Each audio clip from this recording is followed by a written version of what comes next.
দেখো, আমরা যে ঘরে থাকি সেই ঘরের বারান্দাতে কিন্তু কোনো পাখা নেই, তাই জন্য বারান্দাতে একটা পাখা লাগানোর জন্য পাখা কিনে এনেছিল দাদারা। তোমরা তো দেখতেই পাচ্ছ আমি কিন্তু আগে থেকে সবকিছু বের করে রেখে দিয়েছিলাম। তো যাই হোক, সকালবেলা খাওয়া দাওয়া করে এসেই কিন্তু আমি পাখাটা ফিটিং করতে বসে গেছিলাম। দেখো, তোমাদের সাথে কথা বলতে বলতেই কিন্তু আমার 2টো প্লেট লাগানো হয়ে গেছিল। আর একটা কথা, এই পাখা লাগানোর কাজ কিন্তু আমি আগে কোনোদিনও করিনি, ফার্স্ট টাইম কিন্তু আমি এটা করছিলাম। জানি না ঠিকঠাক ভাবে করতে পারবো কিনা। আপাতত যতদূর অবধি কাজ করেছি দেখতে পাচ্ছ সবকিছু কিন্তু ঠিকঠাকই আছে। পাখাটা এনে কিন্তু আমি এই জায়গাটাতে লাগিয়ে দিয়েছি, আর এর ভিডিওটা কিন্তু আমি দেখাতে পারি। তো চলো এবার দেখা যাক পাখাটা আমি লাগিয়েছি, পাখাটা চলে কিনা। পাখাটা ঠিকঠাকই চলছে, কোনো অসুবিধা নেই। তারপরে রিমোটটা নিয়ে আমি দেখছিলাম রিমোটটা ঠিকঠাক কাজ করছে কিনা। দেখো, রিমোটটাও কিন্তু ঠিকঠাক ভাবে কাজ করছিল, আর পাখাটাও কিন্তু চলছিল।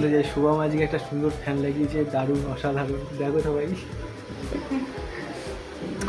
আর ভালো মিস্ত্রি হয়েছে, গুড মিস্ত্রি। তোমাদের যদি কারো লাগে, ওই স্ক্রিনে দেখো ফোন নাম্বার দেওয়া রয়েছে, ওকে ফোন করবে, ইলেকট্রিকের সব কাজ করে দেবে। আর যাই হোক, আজকের ভিডিওটা অবধি। তোমাদের যদি ভিডিওটা ভালো লেগে থাকে চ্যানেলটাকে সাবস্ক্রাইব করে দিও।